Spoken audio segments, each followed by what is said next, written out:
Hi everyone, welcome to my channel. This week I'll be reviewing Married at First Sight season 12 episode 14.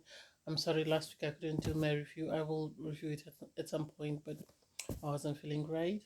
Anyway, in this episode, the couples meet up with Dr. Pepper and they sort of catch up and sort of carry on from last week where some questions were brought up, and I think Dr. Pepper's goal is to sort of follow up and see exactly what is happening with the couples to see if they are working on the things that they were raised during the meetings with Dr. Pepper and Pastor Carl.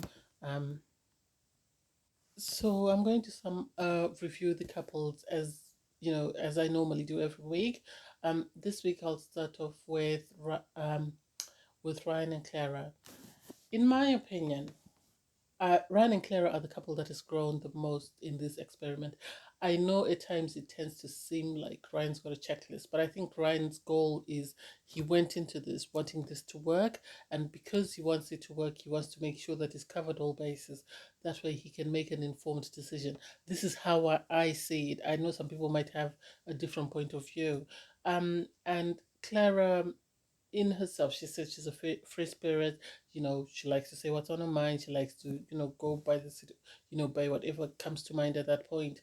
And so in this episode we see Ryan meet up with Clara's mother, which I think is important because I don't remember us in previous seasons seeing a husband meeting up with the mother-in-law, which was very good because he met up with her twice, and by the second time she was very impressed by him and she seems to like him.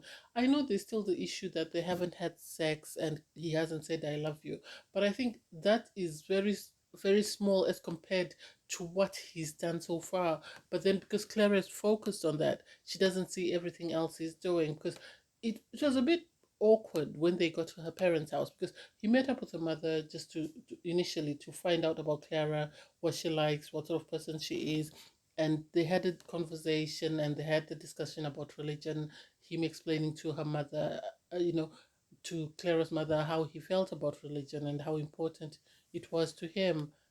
Because to him, I know Clara is focused on the physical intimacy. I think for him, it's more about the spirituality, whereby he wants to know, will Clara be able to see, where he's coming from and be understanding. And the fact that her mother explained that initially she wasn't really very much into, religion, but once she had her children, she felt it was important to raise her children in church, and she felt that this is something that might happen to Clara. And I think this gave Ryan the hope that he needed. They then met up with Dr. Pepper. Dr. Pepper was able to sort of bring up the conversation about the intimacy and the I love you. And I think Clara is losing sight of the goal of the experiment, just to get to know each other, and she's focused on these two things that she wants, such that she's not enjoying or she's not appreciating everything else that's happening around her. And I really hope that doesn't destroy their relationship, or that doesn't cause her to say no and then later regret her decision when she realizes how much work Ryan has put in. They do meet up with her parents. She takes Ryan to her house, shows him around, and sort of gets him to see what sort of person she was growing up, the activities that she did, and her room, which the parents have turned into a gym. And so having conversations with her parents, I think her parents appreciate the person that Ryan is and really seem to be warming up to him. And I really hope that Clara's mother, if not any of her friends, can sort of help pacify her for now about her demands that she wants from Ryan, and allow her to take the time, because it's only been 4 or 5 weeks. And in any relationship, some people in 4 or 5 weeks might still not have started the physical part of the relationship. So I really hope she gives them an opportunity. They did write letters to their younger self, and as much as I think Ryan is a very guarded person, and this is where the sort of the problem might arise, because Clara is very open, and so she expects someone who's open, and we've seen this in previous seasons where they've matched a very open person with a very guarded person, and they've clashed because the open person doesn't understand why the other person won't open up.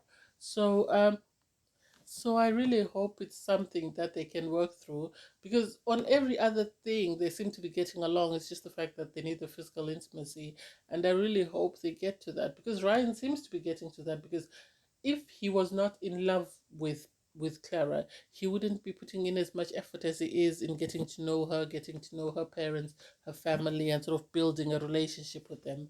But then that could just be me. From them, we move on to Brianna and Vincent. They seem to have very very small problems, in my opinion, as well. I'm not trivializing Brianna's concern. It is a fear that is known to, that some women experience. So they do seem to be getting along very well. They enjoy spending time together. Vincent took her out to a bodega to sort of get her to appreciate food, from his from the Dominican Republic. um and it was nice to see how they're getting along, how they're building on their relationship, and I think, though they have one or two problems, it's nice to see that they're taking time to enjoy the good times and not focusing on the problems that are in their relationship. And this is where I think they are ahead of all the other couples, because most of the other couples are tending to nitpick and trying to iron out any problems, and in so doing they're not enjoying or getting to see whether they enjoy spending time together. They did meet up with Dr. Pepper. They addressed the issue. You know, um, I think a lot of people have problems with the fact that Brianna is saying, we need to go to bed together so we can rise together. And it's just like, no, you can't do that. I'm not a morning person. 10 o'clock, maybe, yeah, if I'm not going to work. But even if I am going to work, um, you know, I wake up when it's time for me to wake up to get ready for work. I'm not going to wake up early just because somebody else has woken up early. And I think Brianna doesn't understand this, that she herself, maybe she'll realize this when she has kids. She will appreciate that time in the morning where she gets to wake up and the house is silent and nobody's there, and she can prepare herself for when the house gets busy. But at the moment, her issue is, oh, he needs to go to bed early, he needs to wake up early. And he did explain that at times I'm tired. Because I think he's into selling luxury cars, and in so doing, obviously he has to deliver cars, and some of these people might live far away, so he's exhausted from that, and he just needs time. When you come from work, I don't know how everybody else, unwinds. I personally like to sort of unwind first before I can do anything else. So I get home, have a shower, relax my brain, stop it from being very active from whatever I was doing at work, and then I can carry on. So there's no way I'm going to come in from work, even if I finish very late, come in, have something to eat, have a shower, and go to sleep. That's not me. I'm going to need time to unwind my brain, because my brain is still working, and I needed to slow down and to calm down and settle down before I can even think of sleeping. So I think this is something they're going to continue to have to work on. And Dr. Pepper sort of tried to sort of get Brianna to understand that they don't need to go to bed at the same time. Um, she can allow, she can give, Vincent time to lie in certain time, a couple of days a week or something like that. And she was, she was a bit, she seems inflexible in that, because she seems adamant that they should go to bed together. But you can't both go to bed together, because you're not all going to fall asleep at the same time. You can go together, but someone might fall asleep and someone might not. Someone might wake up during the night. So I think it's something she's going to have to work on. And when they do start a family, she's going to realize that it's not always going to be feasible, because even with children, at times it can be a struggle to get them to sleep. And then they did bring up the issue of children. And Vincent explained where his background, how he grew up, and why it's important for him to have kids. And I hope Brianna was listening, and I hope he himself was listening as well, because these days there's so many ways you can have a child. You can have a child. You can go through adoption. You can go through surrogacy. You can go through IVF, or you can go through natural conception, and there are specialists. I know there are not that many. There might not be as many specialists that are designed to look after African American ladies or ethnic minorities, but I hope it's something that the two of them sit down with someone, be it, an OBGYN. They could even speak to, Dr. Simone, Dr. Jackie from, you know, Married to Medicine and hear what they say about the risks that come with being pregnant, especially in ethnic minority women. And I think once they address those two concerns, they should be fine because it doesn't seem they have any other issues. If they are, then they're not actually discussing them in public, and they've decided to keep them under wraps with just the two of them.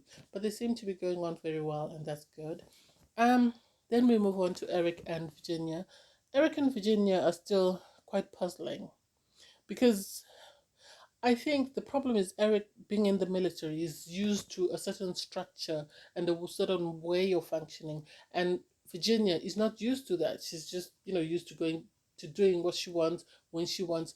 Um, and so she did bring up her concern to Eric that she felt he wasn't taking time to get to know her family while she was making the effort. And I think the problem is, yes, she is upset, but Virginia's family were not really on board with her getting married through Married at First Sight. So it's very difficult then in that case for someone to try and build a relationship with them if they're still not sure. He did make an effort to phone her dad and sort of speak to him, but I think for Virginia and Eric to work, I've said this before, they will need counseling.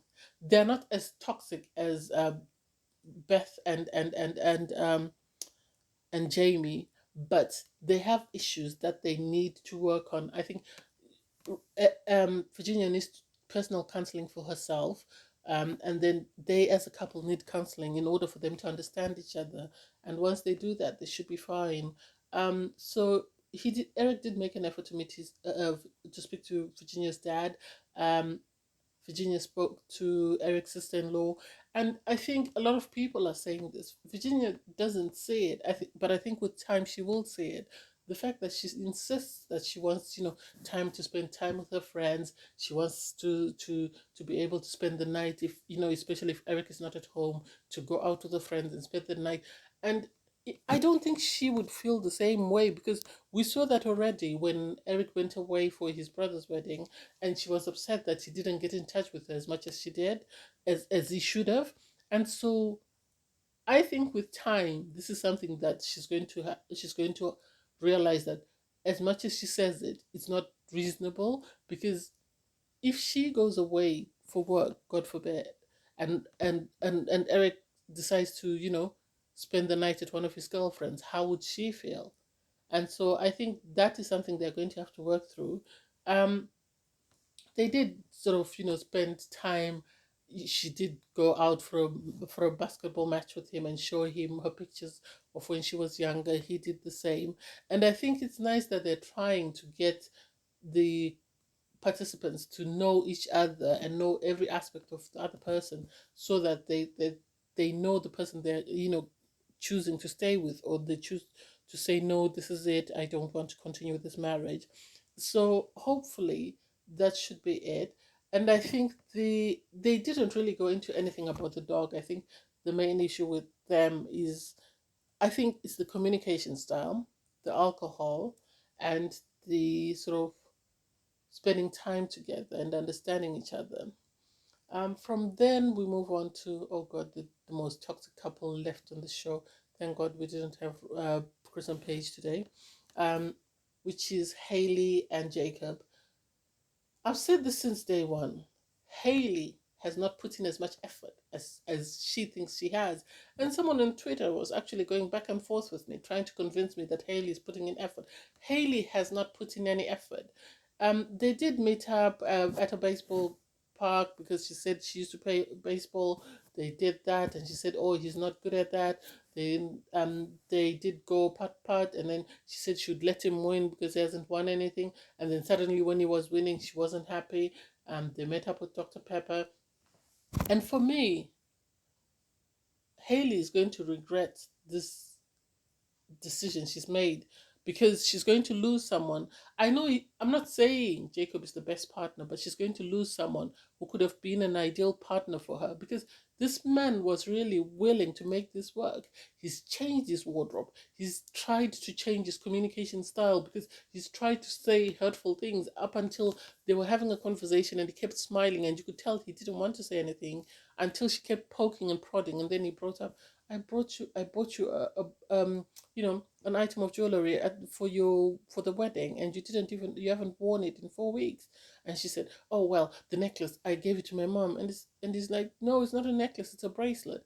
And the fact that she was that inconsiderate that she didn't even take it out of the packaging to see what it was, and she gave it to her mom to take. Oh, I didn't want it being mixed up with anything, so I gave it to my mom. And it's like, you could have kept it and put it in your bag and just kept it with you. And I think this is where the issue is, because when she spoke to her mother, she made it seem like Jacob was saying he wants his necklace, he wants his bracelet back, because it's very expensive.